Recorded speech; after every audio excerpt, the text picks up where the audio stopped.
Pinoy Bato! Yo, words up!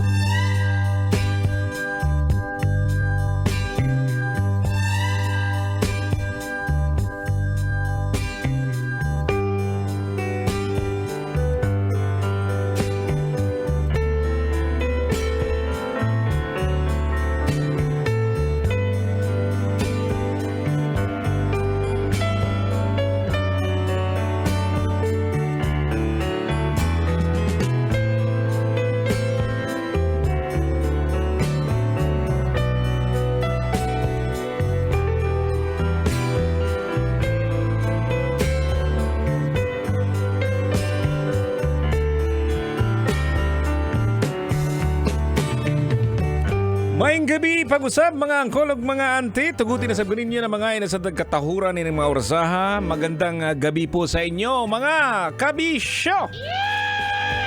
At syempre, welcome na naman po sa ating pangalawang oras na po to ng ating programang Tutoy na Love. Hello po sa lahat ng mga nakatutoy. Kumusta ang pagtutoy? Ha? Dahan-dahan ba yung pagtutoy o mabilisan? Anong advice mo, Col? Pag dahan-dahan daw, umaabot hanggang 12 midnight.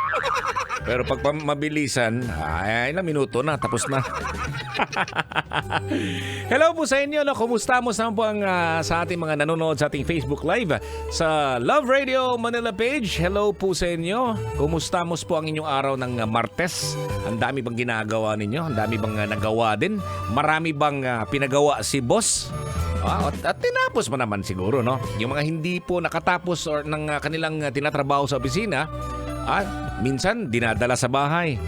Pero ang advice ko lang dyan, no? Kung hindi po kayo work from home, huwag kayong magdala ng trabahuin sa bahay, no? Kasi oras yung pagpapahinga. Pero minsan kasi, pag medyo mataas yung posisyon mo, wala pong pinipili yan.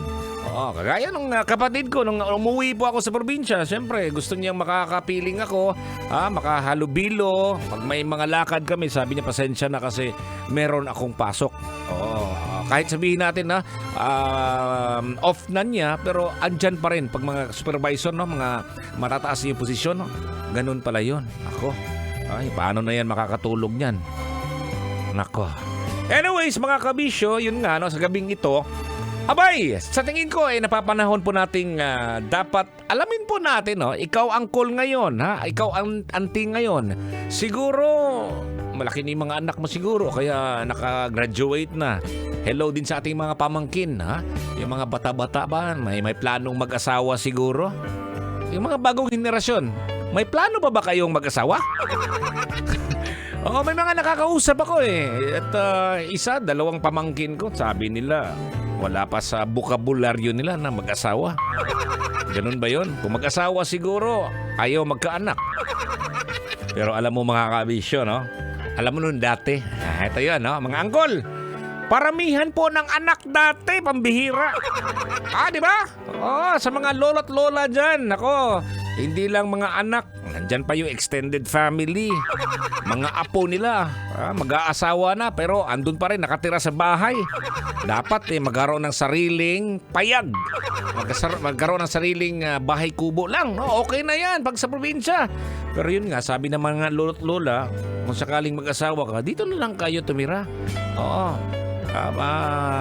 Bisan kahit saging, basta labing. Yun, di ba? Pero sa ngayon, kahit saging, basta labing. Ano na, ipapakain mo doon sa mga anak mo kung ganon lagi yun? Pero tatanungin mo ako, angkol, ante, ilan ba yung anak ko?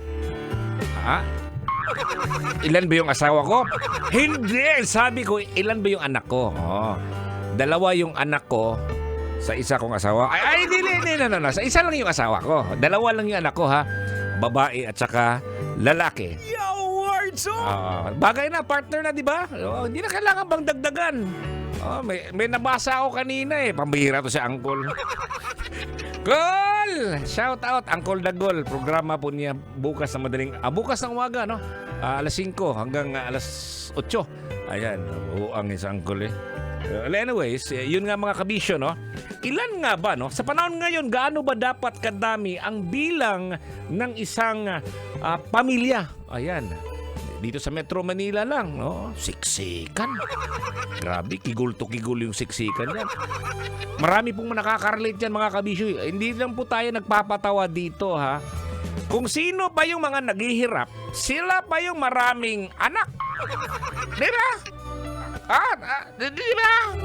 Oo, siguro nagbabaka sakali yan na makakatulong yung mga bata, mga anak nila. Kasi ito nga, nag-aanak ng marami para may makapagbantay doon sa kanilang bunso. Oo, so okay na sana. Ayan, nag-anak-anak na. Sasabihin, Toy, paano yan, Toy? Biglang nabuntis yung misis ko eh.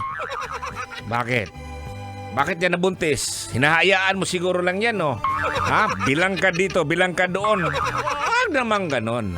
Alam mo mga kabisyo, no? Dinadala natin to sa biro, pero siguro isipin din natin yung social responsibility. Siguro, no? Hindi naman yan aalagaan po ng gobyerno, no? O, sabi ko na, biro ko nga lang to. Alam mo mga kabisyo, 4 po kaming magkakapatid. Masaya yung magkakapatid pag marami po kayo. Kaya lang, iniisip ko lang 2 lang nga lang yung anak ko eh. Ang hirap pagpapaaral doon. O, paano na kaya yung mga magulang ko? Nagkahubo-hubo, nagalig paghimo na ako. Di ba? Nagkaano na. Wala nang puro, wala nang damit na yan. Siguro, hindi na makakabili ng damit kasi sa sarili na yan. Ang iniisip na yung kapakanan po ng mga anak ng pamilya. Ayan, sinasabi natin lagi po mga kabisyo na ang tamang bilang ng isang pamilya ay maaring mag-iba. Ayan, ito yun ha. Depende sa maraming factors tulad ng kultura. Kasama po yan kasi may mga kultura po tayo mga kabisyo na okay lang pag marami. Kasi pag marami po, yan blessing po yan sa Diyos. Oo, yan yung kultura nila. Meron ding iba din na okay lang yung 1, 2, di ba? Ayan, meron din ekonomiya. Ayan yun. Kung kaya mo ba silang buhayin. Di ba? Kung hindi mo kayang buhayin sila, siguro huwag ka nang magkaanak. Oo, dapat sa'yo. Putlo ng imong pikoy. Madami ka ng anak, hindi magkakabantay. Nagpaparami ka ng mga anak pero hindi mo naman kaya silang buhayin. Ibabalik mo na naman sa mga magulang mo. Di ba? Real talk yan ha. Real talk mga kabisyo. Ayan. At syempre, eto din. Personal na kagustuhan. Yan yung tamang bilang po ng pamilya. Halimbawa, si Mister, ay, chicken lang na to eh. Kahit 1 dosena, kaya ko yan. Kaya mo kat. Yan sinasabi natin. Kailangan mag-prepare po tayo. Ayan, okay din yung iba dyan. Sasabihin nila, yung mga bagong henerasyon, sabi, Uncle Totoy, hindi muna ako mag-asawa kasi natatakot ako. Baka hindi ko mabuhay, hindi ko kayang buhayin yung mga anak ko tsaka pamilya ko. Oo, di ba? Di ba? Nag-iisip na, kahit bata pa sila, iniisip na yung kapakanan ng pamilya. Pero ang iba dyan, ay nako, losion, yun ako na yung mga kigol. Diba? Ayan, shout out po sa mga nanonood sa atin sa Facebook Live ng Love Radio Manila. Tuloy-tuloy po natin to mga kabisyo, no? At saka sa mga nanonood, sa nakikinig na sa atin, no? Sa 90.7 Love Radio. Ayan, eto na po yung habit nila. Nakikinig na lagi sa programa natin na Totoy na Love. Ako po si Totoy Bato. Only right here sa 90.7 Love Radio Manila. Saan ka pa dito? Gaganda ng tugtugan. Ganda. Pogi pa ng DJ. Wata ko, tits. Pogi daw. Sige lang. Sasakyan si